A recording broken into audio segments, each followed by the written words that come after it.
Dios te bendiga. Estamos dando comienzo a este espacio nuevo, si se quiere, de estudio y de reflexión.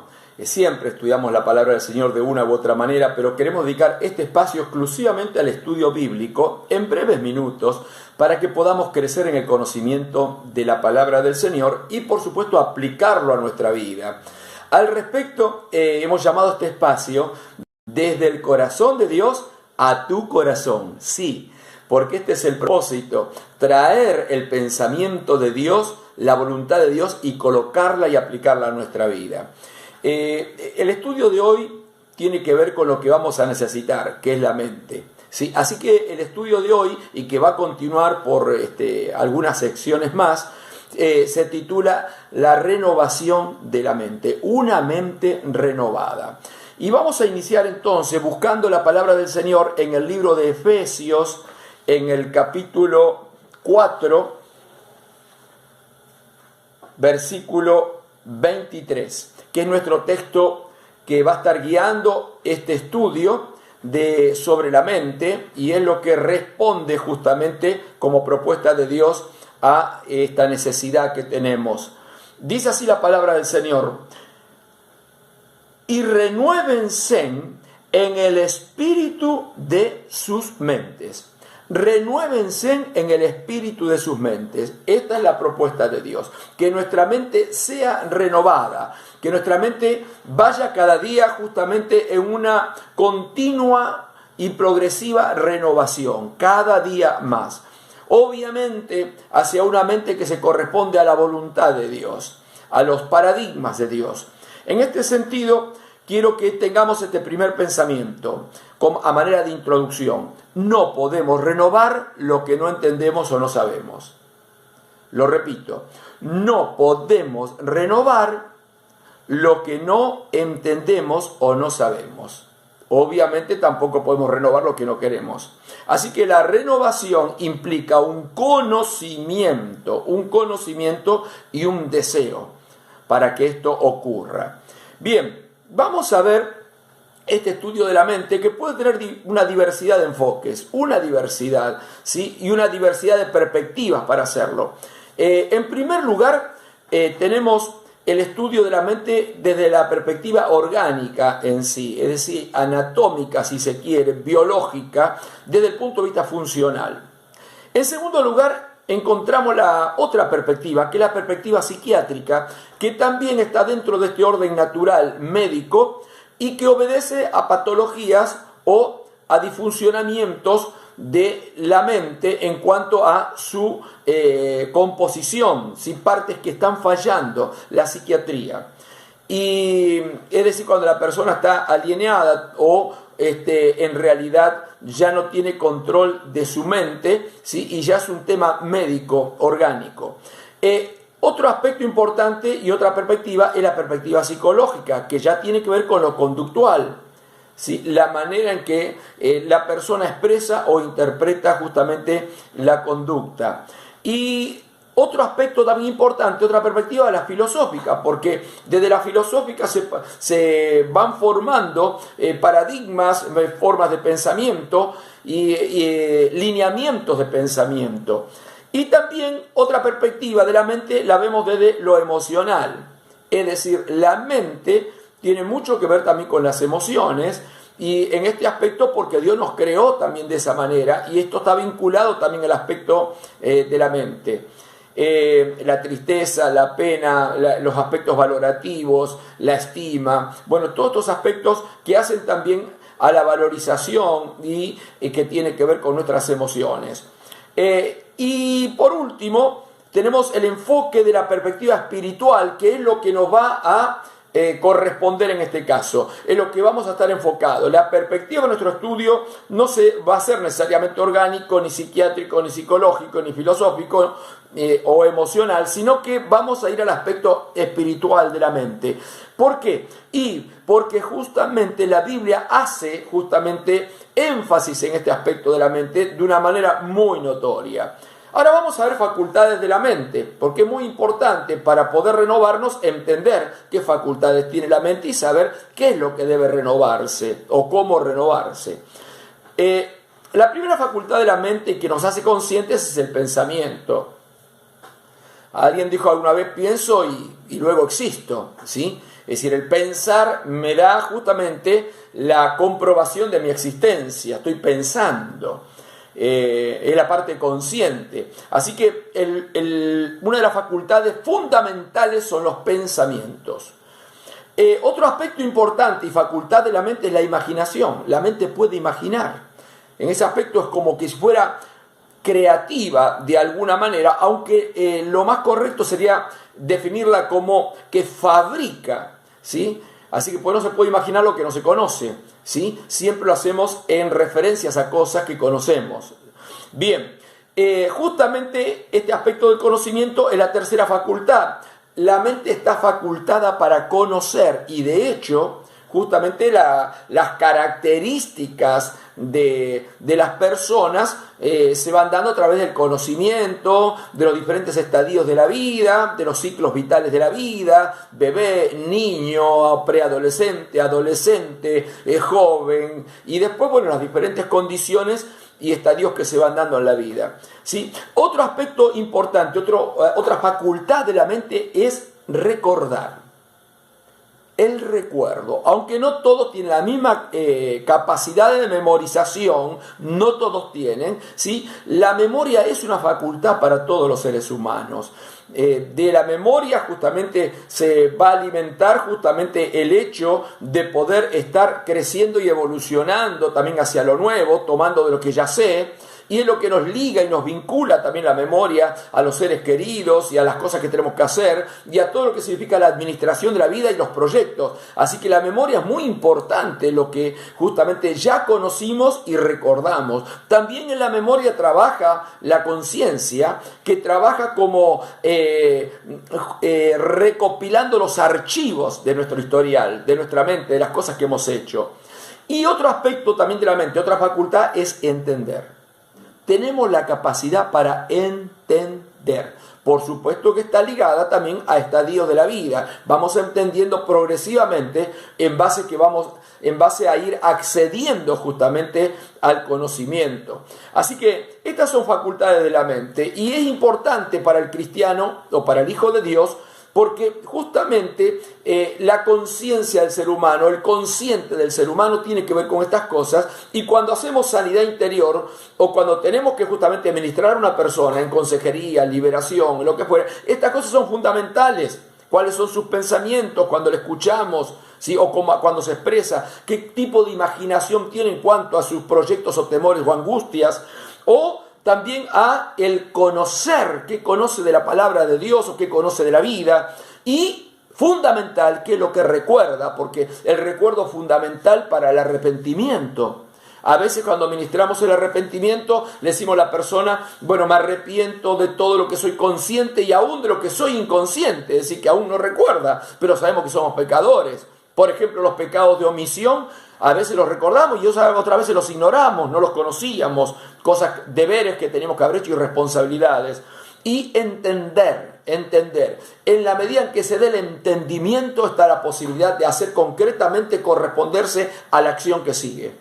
Si entendemos, podemos hacer la acción que sigue. Si no he entendido, no puedo seguir con lo otro. No puedo seguir porque no lo entiendo. Así que es muy importante. La persona no puede arrepentirse si no entiende que es pecador. Va a seguir en lo mismo. Y a lo sumo la voy a llevar simplemente o terriblemente a una hipocresía, a decir cosas que no siente. Esta es la realidad. Así que bueno, estas son facultades de la mente y como verán son fundamentales para el entendimiento, para entender cómo somos y para entender a los demás. Bien, ahora vamos a ver cómo es la construcción del pensar. ¿Cómo es la construcción del pensar? Bueno, la construcción del pensar es por relación y relación social. Por relación social, sea por presencia social o por ausencia social, se construye el pensamiento. La soledad también construye el pensamiento, de angustias, temores, etcétera, etcétera, ¿sí? Así que aceptación, rechazo. Así que la relación social por presencia o ausencia también construye, y es lo que construye el pensamiento. En una triple relación. Quiero que tomen nota de esto. La procedencia. Nosotros aprendemos a pensar y procedemos, ¿sí?, y construimos el pensamiento en base a de dónde venimos. Es fundamental. Si hubiéramos nacido en otra nación, obviamente hubiéramos pensado distinto en cuanto a su cultura, etcétera, etcétera, o a su idioma. Entonces las personas, de acuerdo a la procedencia es que construyen justamente su manera de pensar, No es lo mismo la manera que piensa la persona urbana de una ciudad a la que está en el campo. No es lo mismo el que está en relaciones sociales con familias numerosas y el que se crió solo. Es evidente que va a gravitar esto. Y otro aspecto importante de la construcción del pensamiento es la dependencia. Sí, el pensamiento se construye con la dependencia. Nuevamente, repito, sea por presencia de alguien de quien dependes o por ausencia de alguien que debieras depender. Por eso aquel dicho de que cuando alguien tiene una mala conducta, etcétera, etcétera, parece que no tuvieras padre o no tuvieras madre. ¿Qué está queriendo decirle? De que la manera que piensa esa persona, ¿sí?, le faltó padre o madre. No aprendió educación o afectos o responsabilidades o correspondencia en los vínculos.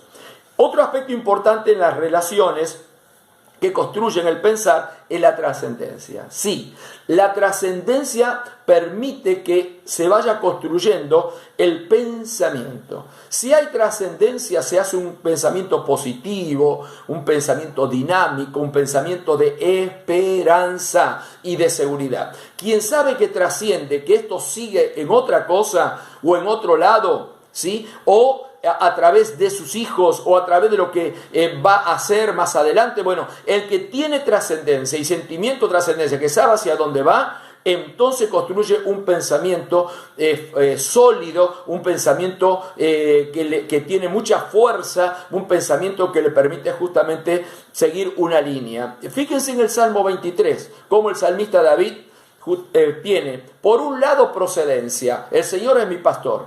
Fíjense en eso. ¿La dependencia cuál es? Nada me faltará, depende de todo, ¿sí? Y en todo el camino, aunque ande en valle de sombra, de muerte, Él estará conmigo. Si yo dependo de Él. Aún en el momento en que todo me dé la espalda, en presencia de mis angustiadores, unge en mi cabeza con aceite, me vas a aliviar, me vas a dar alivio, me vas a dar los remedios, las aspirinas que necesito. Y luego finaliza con la trascendencia, y en la casa de mi Padre moraré por largos días. Por eso los momentos traumáticos difíciles, las circunstancias difíciles de los creyentes son diferentes. No es que no tienen dolor, pero tienen esperanza. Pueden superar ese momento de las partidas, las separaciones, las angustias y aún las decepciones, ¿sí?, porque saben hacia dónde van. Saben de que están en un camino, son peregrinos y son pasajeros hacia algo maravilloso, que es la presencia misma del Señor por siempre y siempre. Así que yo quisiera que puedan prestar atención a esto, de que construimos la manera de pensar en base a las relaciones.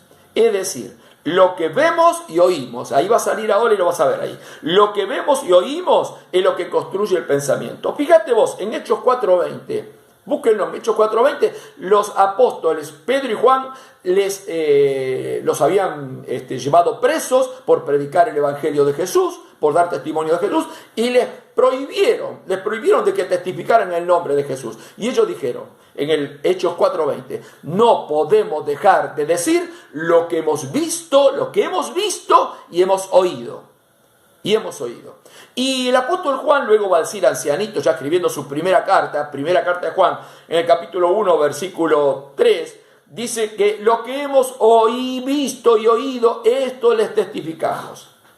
Es decir, que se coloca como testigo. Entonces encontramos esta relación, que cuando alguien no testifica de Cristo, debiera preguntarse si ha visto del Señor y ha oído del Señor. El creyente que no habla de Cristo, y no puede hablar de Cristo, y no le siente hablar de Cristo, y no siente, debiera pensar si ha visto al Señor y si ha oído realmente del Señor, o solamente se arrimó a una religión, ¿sí? Lo cual no está mal, socialmente y hasta en la conducta no está mal, pero no significa esto que sea un hijo de Dios, porque no le ha visto, ¿sí? Y tampoco le ha oído con el oído espiritual.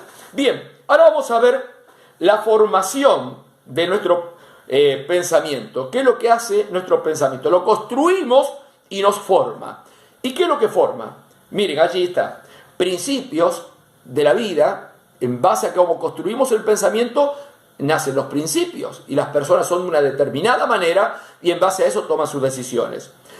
En base a la construcción del pensar, del pensamiento, formamos también la cultura y nos formamos en medio de esa cultura, de esas costumbres, tradiciones, etcétera, etcétera, ¿sí? La manera en que en ese ámbito, en ese contexto que nos hemos formado.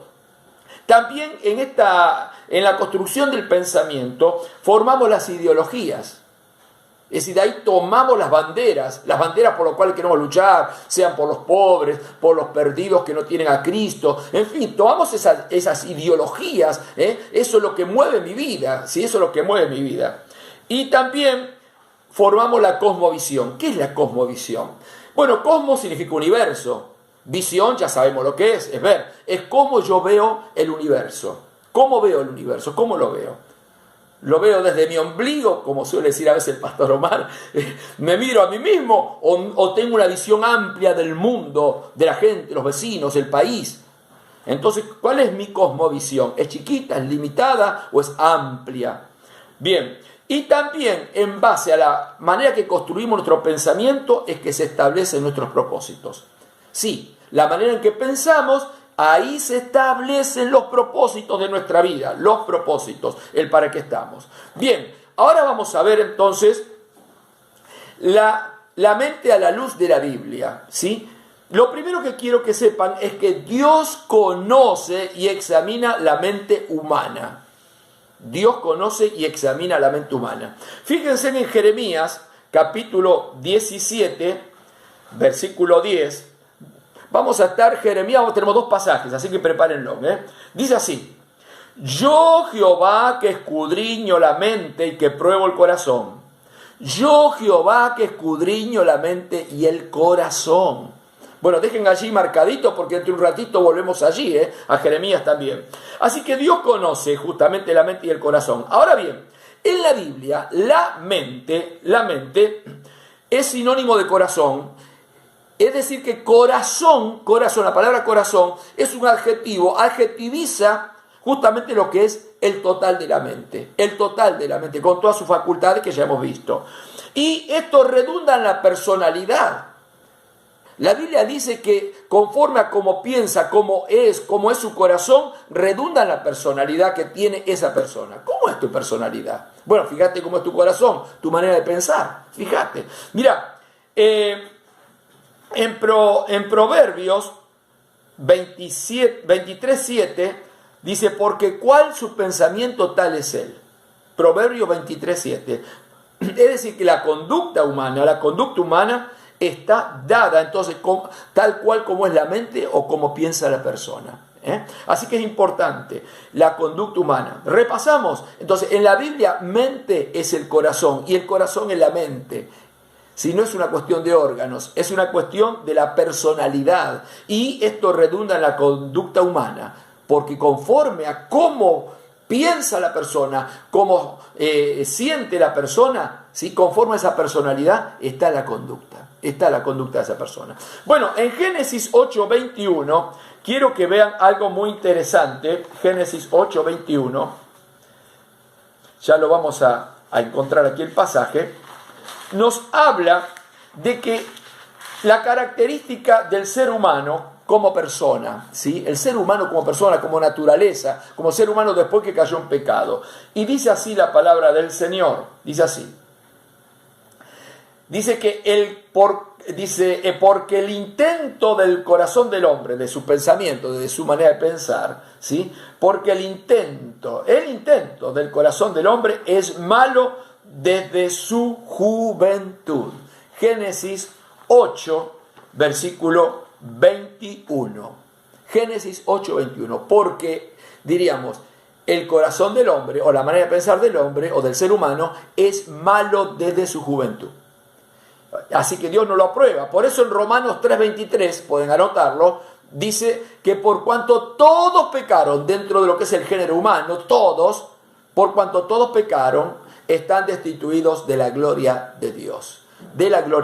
Y más adelante vamos a ver que la primera caída del hombre, del ser humano, cuando transmite todo esto hasta nuestros días y a todos los seres humanos, se transmite el pecado a toda la raza, lo vamos a ver muy detenidamente en la primera caída más adelante en otros estudios, para que veamos cómo trabajó la mente en los seres humanos y cómo y en qué redundó después, ¿sí? ¿Cuál fue el resultado? Bien, así que encontramos de que toda la raza humana está con una mente reprobada, una mente que justamente está ajena a los designios de Dios. No se corresponde, aún con los mejores intentos. Dice que el intento del hombre es malo ya. Por más que intentemos nosotros hacerlo bien, ya adentro, como decía San Pablo también en el capítulo 7 de Romanos, dice que no hago el bien que quiero, sino el mal que no quiero. Así que eso hago. Y si ya no lo hago yo, que lo quiero hacer, lo hace el pecado que está en mí, que mora en mí, que vive en mí. Así que tenemos esto. Estamos condicionados en cuanto a nuestra manera de pensar por la realidad del pecado. Bien, ¿cómo renovar la mente frente a este panorama, no tan nefasto, tan adverso? Bueno, obviamente que nosotros no podemos por nosotros mismos. Es imposible. Por más que lo intentamos y todo, no se puede. San Pablo lo decía. En Jeremías 17, volvemos a Jeremías que te había dicho, pero en el versículo anterior, Jeremías 17, en el versículo 9, dice así: engañoso es el corazón más que todas las cosas y perverso, ¿quién lo conocerá? Así que cuando la persona te dice, no, pero eso no es para mí, ya es engañoso el corazón, se está engañando. Bueno, el apóstol Juan ya lo dice en la primera carta de Juan, capítulo 1, cuando dice de que si decimos que no hemos pecado, le hacemos a él mentiroso. Si decimos que no somos pecadores, le hacemos a Dios mentiroso. Es decir, no conocemos. ¿En base a qué me estoy mirando? Evidentemente, el espejo que me miro está muy oscuro. No tengo luz para mirarme, ¿sí? Así que, ¿cómo podemos renovar la mente? Yo quiero nombrarles 7 características, pueden ser más, pero 7 características que en la Biblia, y con esto vamos a finalizar hoy, 7 características mentales que habla la Biblia. 7 características. Alguna de ellas nos puede llegar a identificar. Esperemos. En alguna de ellas te vas a identificar. Esperemos que sea en una muy especial, que es la última. Bueno, comenzamos. La primera es la mente carnal. La Biblia menciona justamente a la mente carnal. Y ahí en Romanos 8, versículos 5 y 6, quiero que lo leas en tu estudio personal en casa.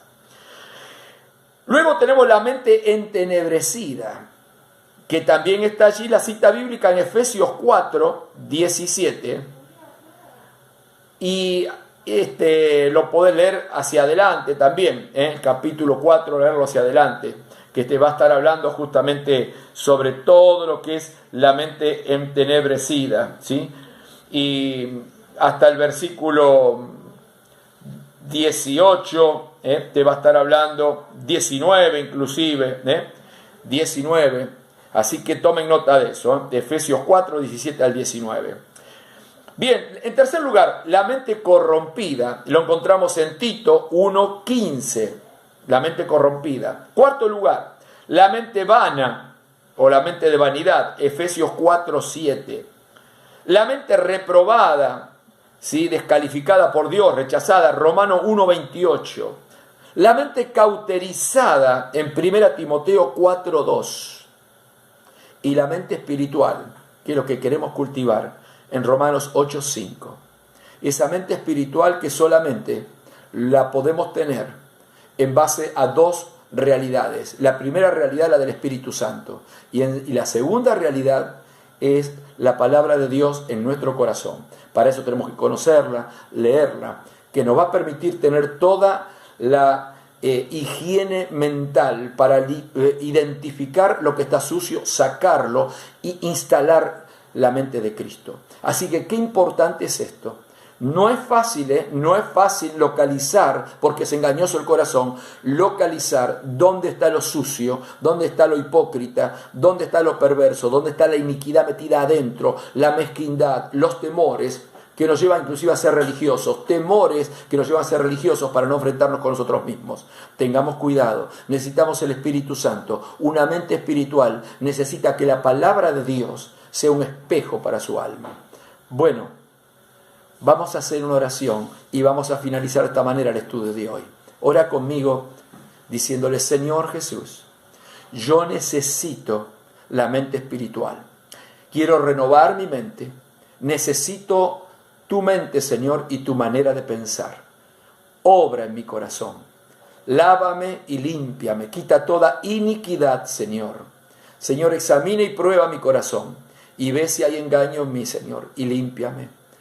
Guárdame, Señor. Qué mejor que me operes tú, Señor, que me cambies el corazón. Qué mejor, Señor, de que sea tu palabra la que me limpie y me lava. Gracias, Señor.